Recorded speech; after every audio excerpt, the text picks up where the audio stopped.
Hello everyone, स्वागत है आप सभी का फोर्ब्स एजुकेशनल यूट्यूब चैनल पर जिसका नाम है फोर्ब्स एडू और मैं वेंकटेश कुमार आपका मैथ्स मेंटर।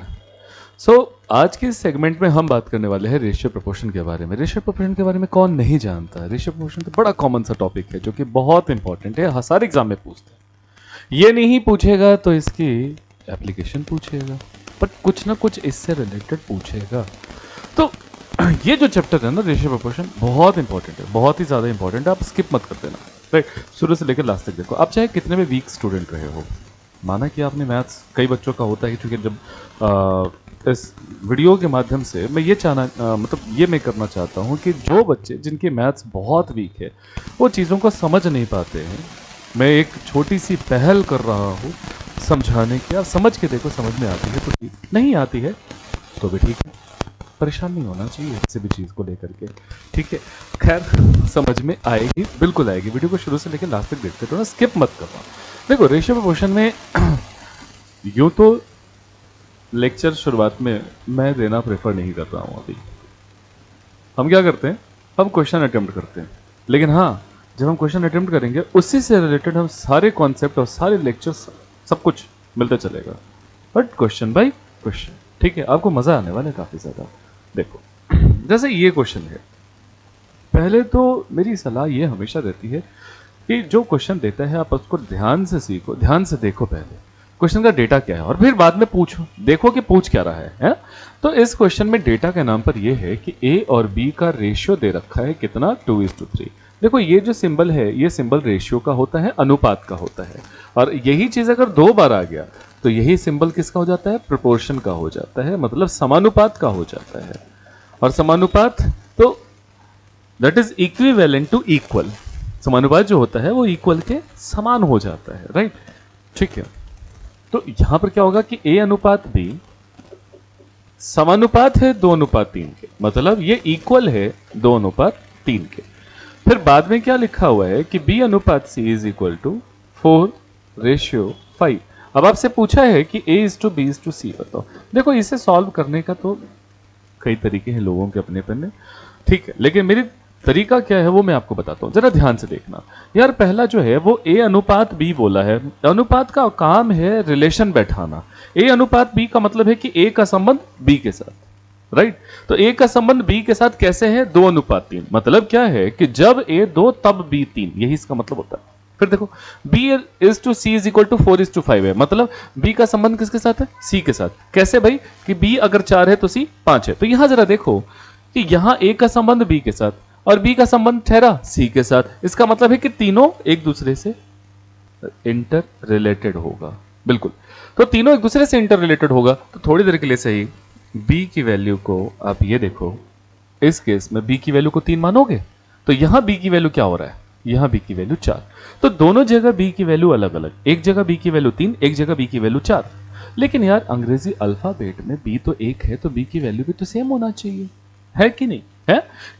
अब दोनों B तो एक ही B है भाई, लेकिन B की वैल्यू अलग अलग है। तो एक काम करो, दोनों जगह B की वैल्यू को सेम करो, और सेम करने का तरीका क्या है कि ऊपर में इस वाले 4 से मल्टीप्लाई करते हैं और नीचे में इस वाले 3 से मल्टीप्लाई करते हैं। देखो, सीधी सीधी बात है कि B सेम करो, मतलब इस वाले B से ऊपर वाले B को मल्टीप्लाई करो और ऊपर वाले B से नीचे वाले B को मल्टीप्लाई करो। यानी कि ऊपर वाला B 3 है, इससे नीचे में मल्टीप्लाई करो, और नीचे में B 4 है, इससे ऊपर में मल्टीप्लाई करो, और नया रेशियो फटाक से लिख दो। नया रेशियो लिखोगे कितना? 8:12। यहां लिखोगे 12:15। तो मेरे भाई, बात सिंपल समझ में आ गई होगी कि A की वैल्यू कितनी? 8, राइट? B की वैल्यू क्या बोलोगे? B की वैल्यू 12 बोलोगे। यहां से उठा लो 12, चाहे 12 यहां से उठा लो, 12 विल बी 12 ओनली, है? 12 13 थोड़ी ना हो जाएगा। अब C की वैल्यू बताओ, C की वैल्यू क्या हो जाएगा? 15 होगा। लो भैया, A की वैल्यू 8, B की वैल्यू 12, C की वैल्यू 15, यही चाहिए रेशियो। है कोई आंसर? हाँ, है ना? 8, 12, 15, ऑप्शन नंबर ए। ये एक मेथड हुआ। अच्छा, दूसरा मेथड सुनो। बात ऐसा है कि A:B की वैल्यू दे रखा है 2:3, B:C की भी वैल्यू दे रखा है 4:5। मेरे भाई, एक बात सुनो, दूसरा मेथड क्या है कि इस टाइप के रेशियो को कहते हैं कि कॉन्टिन्यूड रेशियो है। कॉन्टिन्यूड रेशियो कैसे हुआ? A का संबंध B के साथ, तो अगला जो रेशियो शुरू होगा वो कहां से? B से। A, ध्यान से सुनो, A B, तो अगला B सी, उसके अगला सी डी, फिर डी ई। कभी भी ऐसा रेशियो दे देना a b b c c d, तो इस टाइप के रेशियो को कहते हैं कि कॉन्टिन्यूड रेशियो है। और अगर कहीं कॉन्टिन्यूड रेशियो हुआ तो कॉन्टिन्यूड रेशियो बनाने का सिंपल तरीका है कैसे, कि भैया आप उल्टा एन लगा दो, उल्टा एन लगा दो। कैसे? ऐसे उल्टा एन कैसे लगाना है, a is to b is to c, यहां पे है ना कॉन्टिन्यूड रेशियो, उल्टा एन लगाओ। बोले तो एक काम करो, 4 को 2 से मल्टीप्लाई करो, बोलो कितना आएगा, 8 आएगा, है ना। तो पहले क्या हुआ कि 2 को 4 से मल्टीप्लाई किया, ऐसे मल्टीप्लाई करना, फिर इस 4 को मल्टीप्लाई करना है 3 से, है तो कितना आएगा 12। अब इस 3 को फिर मल्टीप्लाई करो 5 से, कितना आएगा 15। तो रेशियो क्या हो गया 8 12 15, मतलब 2 को 4 से, 4 को 3 से और 3 को 5 से, आ जाएगा 8 12 15। और यही इस क्वेश्चन का आंसर है। आगे ने बात समझ गए? गुड। हर समझदार तो तुम लोग हो, मानना पड़ेगा। नेक्स्ट, अगला क्या कहते हैं कि a is to b is equal to 2 is to 3, b is to c is equal to 4 is to 1, c is to. देखो यहां पे 2 रेशियो था, यहां 3 रेशियो, परेशान मत होना, लेकिन बड़ा प्यारा सा सवाल है। एक और बात बताओ मैं तुम्हें, कहना मत किसी से, ये क्वेश्चन अब नहीं आता है डायरेक्ट रूप से, लेकिन हाँ ये क्वेश्चन अब भी आता है, लेकिन इनडायरेक्ट रूप से। इनडायरेक्ट रूप में कहने का क्या मतलब है भाई? मतलब ये है कि जैसे देखो, एक छोटा सा मैं क्वेश्चन तुम्हारे लिए बनाता हूं। एक किसान के 4 बेटे ए बी सी डी। किसान ने सोचा कि अपने धन का बंटवारा कर दिया जाए इन चारों नालायकों में। तो ए और बी को जो धन मिला वो दे दिया 2:3 रेशियो में, है ना। बी और सी को जो धन मिला, उनका जो रेशियो मिला वो मान के चलो 4:5 है। एंड सी और डी का जो रेशियो दे रखा है, धन जो दे दिया है दोनों बच्चों में, वो 1:2 का रेशियो, ऐसे लेट से मान लिया। तो यहां क्या हुआ कि अब अगर ये निकालना हो कि चारों बेटों को जो धन मिला वो किस रेशियो में मिला, वो निकालने के लिए ये कॉन्सेप्ट का पहले से आना जरूरी है। वर्ड प्रॉब्लम आप तभी सॉल्व कर पाओगे जब ये बेसिक चीजें आपको पहले से पता है, और बेसिक चीजें मैं आपको सिखाता हूं। देखो यहां भी कॉन्टिन्यूड रेशियो है कि नहीं, है ना, a b b c c d continued ratio. तो जब कॉन्टिन्यूड रेशियो है तो फिर से उल्टा एन लगाएंगे। क्या था उल्टा एन, ऐसे था ना, तो यही काम यहां भी करेंगे, लेकिन थोड़ा संभल कर। क्या संभलना इसमें, a is to b is to c is to d. संभलना यह है क्योंकि यहां पर 3 रेशियो है, राइट। तो जब यहां 3 रेशियो है तो एक बारी में 3 डिजिट को या 3 नंबर को मल्टीप्लाई करना। क्या करना है, अगर 3 रेशियो है तो एक बारी में 3 नंबर को मल्टीप्लाई करना है। ध्यान रखना कैसे करना है वो सिखा रहा हूं। देखो ऐसे चलो, 2 से 4 पे गए, कितना 8। 8 को अगेन 2 से मल्टीप्लाई करो। देखो एक बार में 3 नंबर मल्टीप्लाई किया ना, कितना आएगा 16, लिख दो 16 बस। अब क्या करें, अब कहां, एक बार में 3 नंबर तो कर दिया मल्टीप्लाई, अब कहां, तो जवाब आएगा कि अब 2 का पीछा छोड़ो, 2 को छोड़ दो, कंप्लीटली छोड़ दो। अब कहां से चलो, 4 से चलो, 4 से चलो, 4 से चलो कहां, 2 पर। तो 4 को 2 से मल्टीप्लाई करो, बोलो कितना 8 आया ना। अब इस 8 को किसके साथ मल्टीप्लाई करो, क्योंकि एक बारी में 3 नंबर मल्टीप्लाई होना जरूरी है। तो 4 को 2 से करोगे तो 8, और इस 8 को 3 से करो, 8 को 3 से करो, कितना 24। ये रहा बी की वैल्यू। नाउ अब कहां, अब बी को भी छोड़ दो, मतलब 4 को छोड़ दो। अब कहां से शुरू, 2 से, 2 से कहां 3 पर, तो 2 तिया 6, और 6 से कहां 1 पर, 2 तिया 6, 6 कम 6। अब इसे भी हटा दो। अब कहां से, अब ऊपर से चलेंगे। देखो तरीका कैसे चल रहा है, हम यही रास्ता फॉलो कर रहे हैं। पहले 1 2 3 ऐसे करा मल्टीप्लाई, फिर 1 को छोड़ा 2 3 4, फिर 2 को छोड़ा 3 4 5, फिर 3 को छोड़ा 4 5 6, ऐसे चलेंगे। तो 2 3 इंटू 1 3, 3 5 जा 15। तो इस क्वेश्चन का जो आंसर है वो 16 24 6 15, 16 24 6 15, ऑप्शन नंबर सी, यही इस क्वेश्चन का आंसर है। उम्मीद है समझ में आ गई होगी बातें। नेक्स्ट क्वेश्चन करते हैं। नेक्स्ट क्वेश्चन, ठीक है।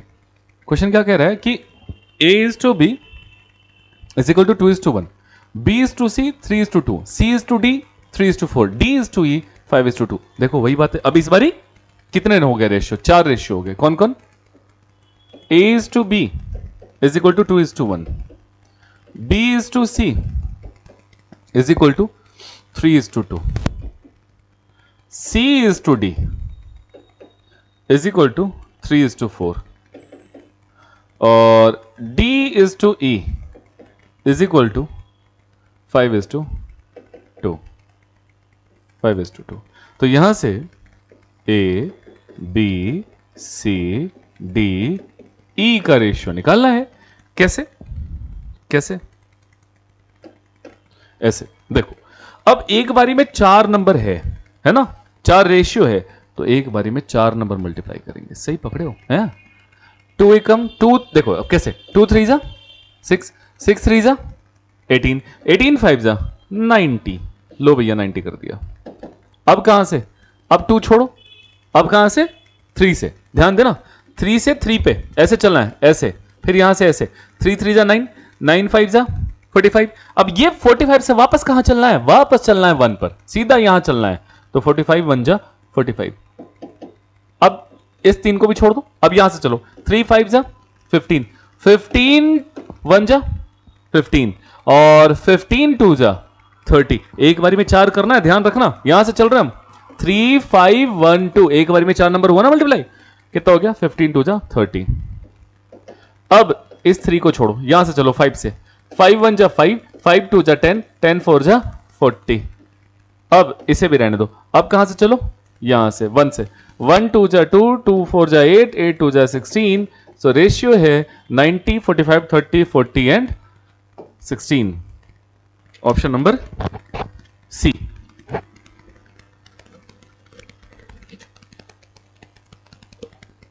राइट? आई ना बात समझ में? हाय, फोर्थ पे चलते हैं। इजी क्वेश्चन है, बहुत इजी है, ध्यान से सुनना। पहली बात तो देखो दोस्त, एक बात सिखाता हूं, कॉन्फिडेंस हमेशा रखो हाई।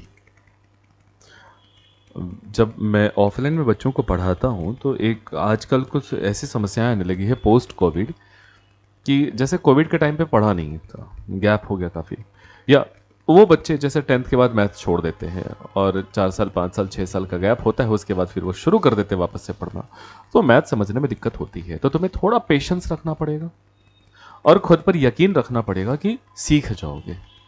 उसके लिए पेशेंस बहुत ज़रूरी है, पेशेंस होना बहुत ज़रूरी है। और never give up, give up तो करना ही नहीं है, छोड़ देना यार जिंदगी का सॉल्यूशन थोड़ी ना होता है। क्विट करना is not the ultimate solution of anything. So you have to retain. Retain मतलब क्या होता है, RETAIN, बने रहना है, बने रहना, क्विट नहीं करना। कभी कभी मैं खुद की इंग्लिश चेक कर लेता हूं तुम लोगों से बातें करके। देखो, कहा ratio of A and B is 2:3।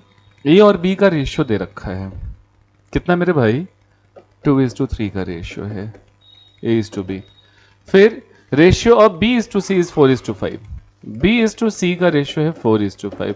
क्या कहती है जनता, जनता को सबसे पहले क्या करना चाहिए, इसे सीधा कर लेना चाहिए।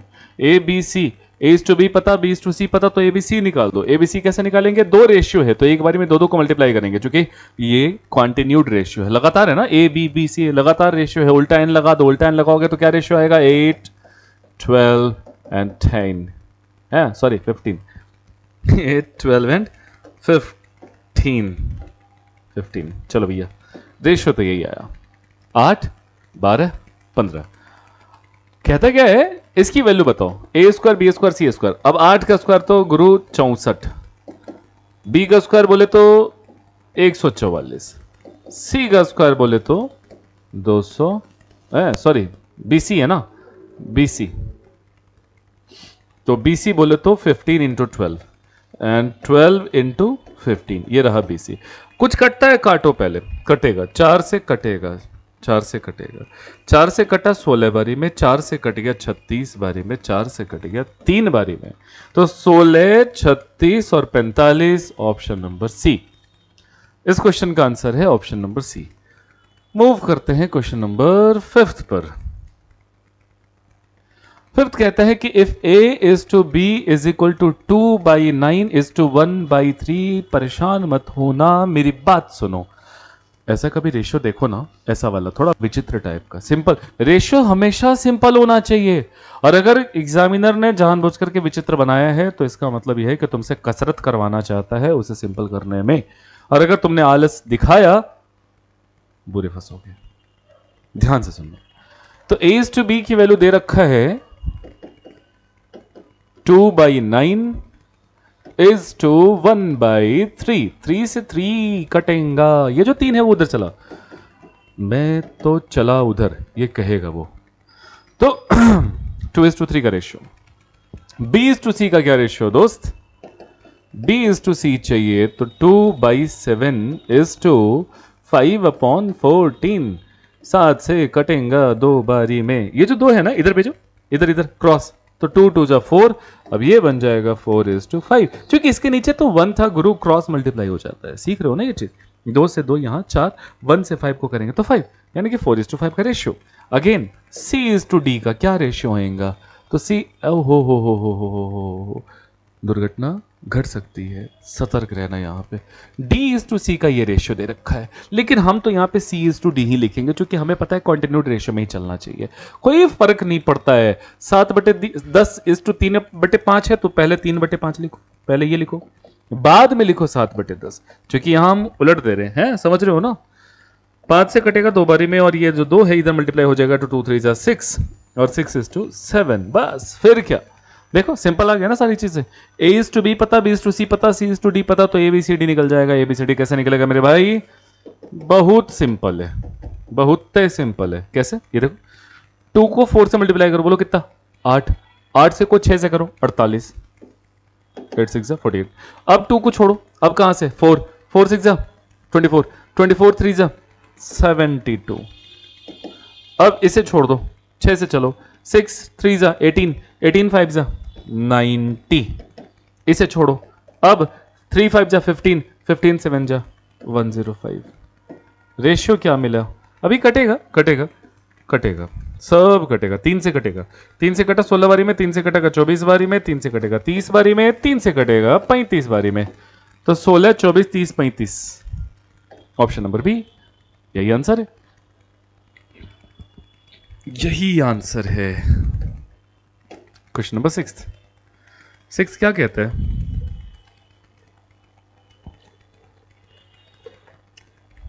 कहा a is to b plus c is equal to 1 is to 3। समझो, अच्छा क्वेश्चन है। a is to b plus c is equal to 1 is to 3। दोस्त इसका क्या मतलब है? सीधी सीधी बात होती कि a is to b is equal to 1 is to 3 होता तो हम कहते ना कि a की वैल्यू 1 और b की वैल्यू 3, कहते थे कि नहीं कहते थे? तो जब वहां कह सकते थे तो यहां भी यही कहेंगे। क्या कहेंगे? a की वैल्यू 1 बोलो, b प्लस c की वैल्यू 3 बोलो, तो a 1 है, b और c मिलकर के 3 है, तो तीनों मिलकर के कितना? 4 नहीं हुआ? a 1 है ना, b और c 2 है, सॉरी 3 है ना, तो सबको ऐड कर दो, तो जब तीनों ऐड हो जाएगा तो टोटल का सम कितना? 4। क्यों ऐड कर रहे हैं अभी पता चलेगा आगे। फिर क्या बोला कि c is to a plus b की वैल्यू दे रखा है, तो c is to a plus b की वैल्यू 5 is to 7 है। यहां देखो, यहां भी वही है, यहां भी a है, यहां भी b है, यहां भी c है, तो यहां भी तीनों का सम वही होना चाहिए था जो ऊपर में तीनों का सम होना चाहिए, क्योंकि ऊपर में भी a b c है। तो देखो जब लोग सेम है तो उनका सम भी तो सेम होना चाहिए। ए बी सी ऊपर में भी है, ए बी सी नीचे में भी है, तो ऊपर में तीनों का सम 4 और नीचे में तीनों का सम 12। How is this possible? This should not be possible. कहीं तो गड़बड़ है दया, कहीं तो गड़बड़ है दया। गड़बड़ नहीं है, यही तो एग्जामिनर चाहता है कि थोड़ा दिमाग लगा लो। अब ऊपर में तीनों का सम 4, नीचे में तीनों का सम 12। एक काम करो, दोनों जगह तीनों का सम सेम कर दो। कैसे सेम करोगे? सेम करने का सिंपल सा फंडा है बॉस, पकड़ो उस फंडे को। सेम करने का फंडा ये है कि ऊपर में 3 से मल्टीप्लाई कर दो, आ गया 12। अब देखो तीनों का सम यहां भी 12, तीनों का सम यहां भी 12, 12 12 बच गए 12, हो गया खत्म। अब 3 से यहां किए हो तो 3 से यहां भी करोगे, जैसे ही 3 से यहां करोगे तो देखो a की वैल्यू कितनी, a की वैल्यू कितनी, a की वैल्यू कितनी, a की वैल्यू कितनी, a की वैल्यू कितनी, a की वैल्यू 3। अच्छा a की वैल्यू 3 आ गई, c की वैल्यू कितनी? क्या c 5 नहीं है? बिल्कुल है, c 5 है। और आपको तो पता है कि तीनों का सम कितना, a b c, तीनों का सम कितना? तीनों का सम है 12।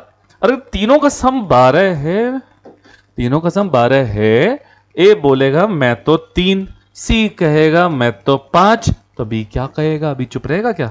बी बोलेगा मैं तो 4, क्योंकि देखो तुम दोनों मिल करके 8, तो मैं कितना 4, तो अभी तो टोटल मिला के 12 होएगा, होएगा ना। तो बी की वैल्यू 4, और अगर बी की वैल्यू 4, पूछा क्या है आपसे? पूछा है कि b is to a plus c की क्या वैल्यू, तो बी की वैल्यू 4 है, ए प्लस सी की क्या वैल्यू है? ए प्लस सी की वैल्यू 8 है, आंसर है 1:2। लो भाई बन गया। कॉन्सेप्ट क्या था इसमें, सोच के देखो, या कहीं भी ए और बी और सी का रेशियो दे दिया, बी ए और सी का रेशियो दे दिया, तो समझना इस बात पे कि दोनों केस में वही तीनों नंबर ऊपर हैं और वही तीनों नंबर नीचे हैं, तो दोनों केस में तीनों नंबर का सम जो है वो इक्वल होना चाहिए। सम तो कभी बदलना ही नहीं चाहिए अगर नंबर सेम है तो, है ना। बस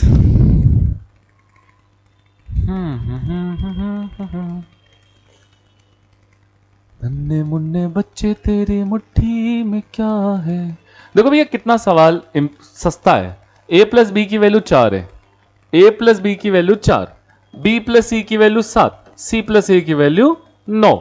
बस फिर क्या, ए प्लस बी की वैल्यू है 4, बी प्लस सी की वैल्यू है 7, सी प्लस ए की वैल्यू है 9। मेरी बात सुनो, देखो कहीं ना कहीं ये एक साइकिल बना ना। अगर मैं ऐसे लिखता हूं ए बी सी, देखो पहले क्या बोला, ए और बी का सम, बाद में बी और सी का सम, बाद में सी और ए का सम, तो एक साइकिल बना, a b b c c a b b c a, वापस से घूम गया ना, वहीं पे साइकिल बना। और कहीं भी साइकिल बनता है तो ए प्लस बी है, बी प्लस सी है, सी प्लस ए है, हमें पता है ए एक साइकिल फॉर्म कर रहा है, बीच में प्लस का साइन है, तो जब बीच में प्लस का साइन रहे ना, कुछ मत करो, सबको बस जोड़ ही दो, सोचो मत, यही हिंट है, सबको जोड़ देना चाहिए। यहां भी यही काम करते हैं, टाइम एंड वर्क में भी यही आएगा, बोलेगा ए और बी काम को इतना देर में करता है, बी और सी काम को इतना देर में करता है, सी और ए काम को इतना देर में करता है। वहां भी क्या करना है, सभी के एफिशिएंसी को जोड़ देना होता है। अलजेब्रा में चलोगे, वहां भी ए प्लस बी की वैल्यू देगा, बी प्लस सी की वैल्यू देगा, सी प्लस ए की वैल्यू देगा, वहां भी क्या करना है, सबको जोड़ देना है। वहीं अगर बीच में मल्टीप्लाई का साइन रहे ना, बीच में मल्टीप्लाई का साइन रहे तो मल्टीप्लाई, बीच में अगर प्लस का साइन है तो प्लस। Got it. अब ये कोई मत पूछ देना कि सर बीच में माइनस का साइन होने पर माइनस होगा, ये तुम दिमाग लगाओ, ऐड करो। देखो ए 2a बी 2b सी 2c 2 आ जाएगा, कॉमन आएगा a प्लस बी प्लस सी, और इधर सबको ऐड करोगे तो 7 4 11 और 9 20, तो यहां से a plus b plus c की वैल्यू 10। मेरे भाई a plus b plus c की वैल्यू 10 है। God bless me. a plus b plus c की वैल्यू 10 है, a प्लस बी की वैल्यू 4, a प्लस बी की वैल्यू 4 है, तो जाहिर सी बात है कि c की वैल्यू कितनी, 6 होगी ना। a plus b plus c की वैल्यू 10 है, a प्लस बी की वैल्यू 4 है।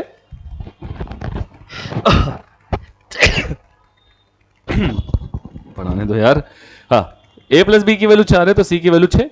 अच्छा, c की वैल्यू 6 है गुरु, और b और c मिलकर के 7 है, तो जाहिर सी बात है कि b की वैल्यू 1 है, 1 होगा, ये 6 होगा तभी तो 7 होगा, और तीनों का सम 10, तो 6 इधर है, 1 इधर है, 7 हो गया ना। तो ये कितना, ये तो 3, ये 3 ही तो होगा, तभी तो टोटल मिलाकर 10 होगा। हाँ भाई तीनों आ गया। पूछा क्या है बॉस, तीनों का सम 30, हमारे हिसाब से तीनों का सम जो है वो 10 यूनिट आ रहा है। हमने थोड़ी देर के लिए ये मान लिया ना, हमने सबकी वैल्यू ये माना है। एक बात और सिखाता हूं कि दिस का रेशियो अगर है 479, तो थोड़ी देर के लिए इसको हम मानेंगे 4 यूनिट। समझाने ये चाह रहा हूं, ध्यान से सुनना, और अगर नहीं समझ पाए ना तो भारी एक्सीडेंट हो जाएगा। ए की वैल्यू ना आप मन ही मन क्या मानना है, 2 यूनिट मानना है। बचपन में सिखाया गया था कि जब भी कभी ऐसा हो तुम ए लिखना चाहो तो ए के जगह 2x 2y 2k 2z 2p 2a कुछ भी लिखो, लेकिन 2 के साथ लगाओ। अब बच्चे तो ठहरे नहीं, अब आप लोग सब हो गए हो प्रो, लीजेंड हो गए हो, जीनियस हो गए हो। अब ये जीनियस अगर इस उम्र में आकर के एक्स लगाए, गलत हो जाता है, पाप हो जाता है वो, और ऐसा पाप होता है कि क्षमा नहीं है। मैथ्स का रूल भी गलत नहीं होना चाहिए, और तुम्हारी भी गरिमा मेंटेन होनी चाहिए। तो तुम मन में क्या करो, मन ही मन ये चीज सोच लो कि ए की वैल्यू 2 यूनिट, बी की वैल्यू 3 यूनिट, वही चीज है, ये सब यूनिट में आ गया, इकाई में आ गया। तो तीनों का सम 10 यूनिट, हम कहेंगे क्या, तीनों का सम 10 यूनिट, जबकि दे रखा है तीनों का सम 30। तो एक यूनिट की क्या वैल्यू होगी, 3 होगी, कटेगा ना, एक यूनिट की वैल्यू 3। तो पूछा गया कि सी की क्या वैल्यू है, तो सी यहां पर 6 यूनिट है, तो 6 यूनिट की क्या वैल्यू होगी गुरु, 6 यूनिट की वैल्यू 18 होगी। बस फिर क्या, सॉल्व करो आगे। क्वेश्चन नंबर 8, कहा कि a इज टू बी की वैल्यू 3:4 है, b इज टू सी की वैल्यू 4:7 है। तो एक काम करो, एबीसी निकाल लो। तो a is to b is to c की वैल्यू अगर निकालनी है तो हम क्या करेंगे, वही उल्टा n लगाओ भाई, सोच क्या रहे हो, 12 आ जाएगा, 16 आ जाएगा, 28 आ जाएगा, तुम्हें सब पता है, you know each and everything, you need not worry about this. तो a इज टू बी पता, b इज टू सी पता, तो a b c निकल जाएगा कैसे, 12, 16, 28। अब देखो तीनों का सम अपॉन में c पूछा है कि इसकी क्या वैल्यू होगी, तो ठीक है, तीनों का सम आ जाएगा कितना, 56, 12, 16, 28 और 28, 28, 56, तीनों का सम 56 और 56 बटे सी कितना है, 28 है। काट छाट करो, गदर मचाओ और आ जाएगा आंसर कितना, 2। तो इस क्वेश्चन का आंसर है 2।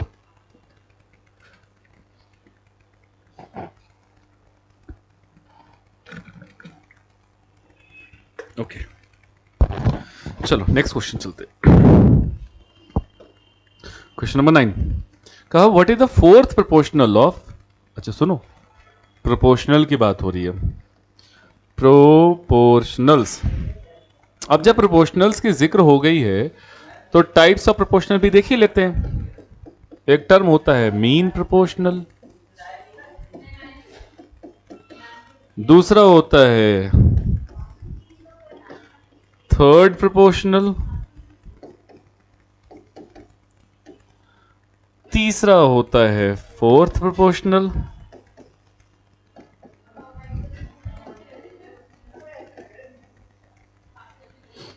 चौथा है फर्स्ट प्रोपोर्शनल्स।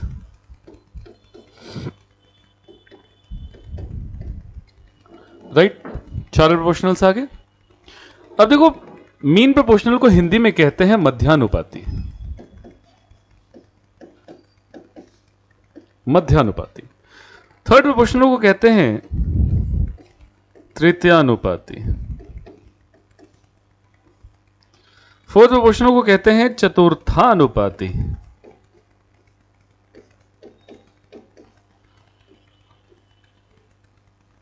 फर्स्ट प्रोपोर्शनल को कहते हैं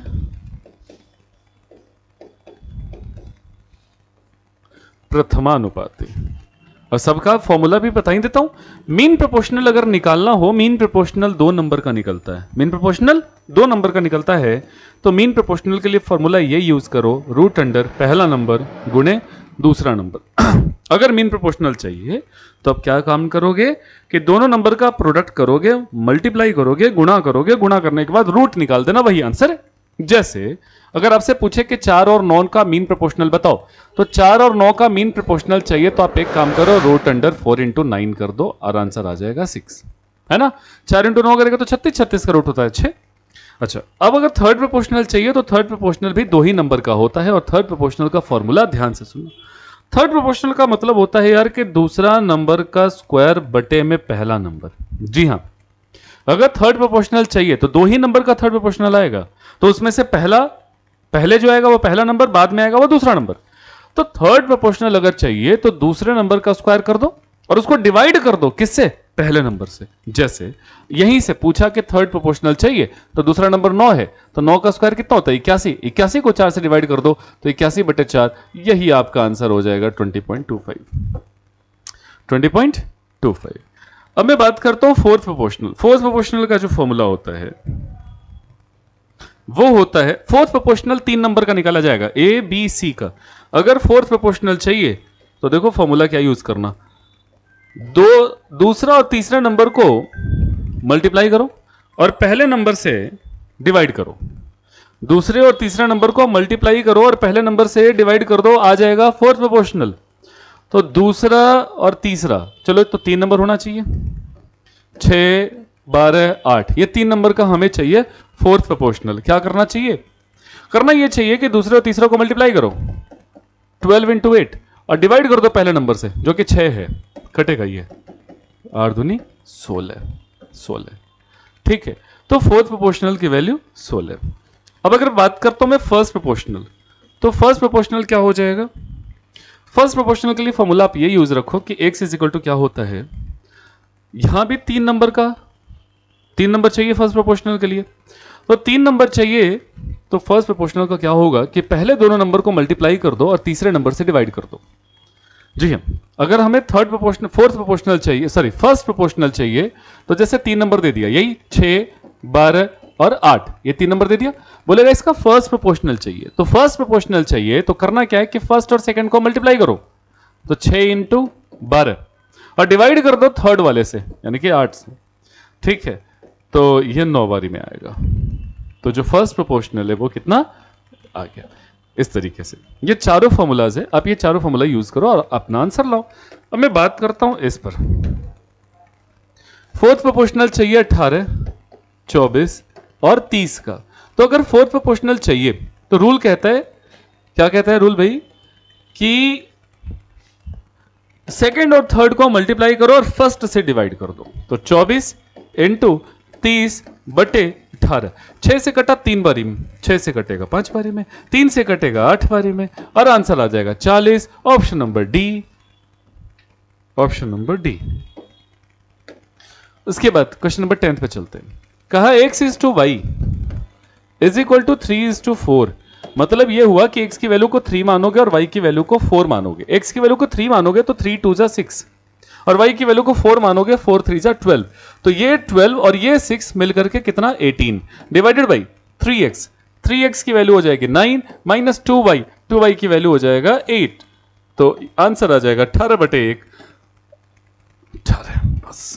ठीक है, सो इस वीडियो में इतना ही, हम मिलेंगे फिर अगली वीडियो में, तब तक ले bye bye, keep learning and हाँ, अगर वीडियो अच्छी लगी हो तो सब्सक्राइब कर लो, चैनल को लाइक करो, शेयर करो दोस्तों में यार, हम बहुत बेसिक सी चीज़ें करेंगे। ठीक है, समझ में आएगी, इंटरेस्टिंग रहेगी क्लास और काफ़ी कुछ सीखोगे। बस इतना ही कहना है, मिलते हैं अगली वीडियो में, तब तक ले बाय बाय।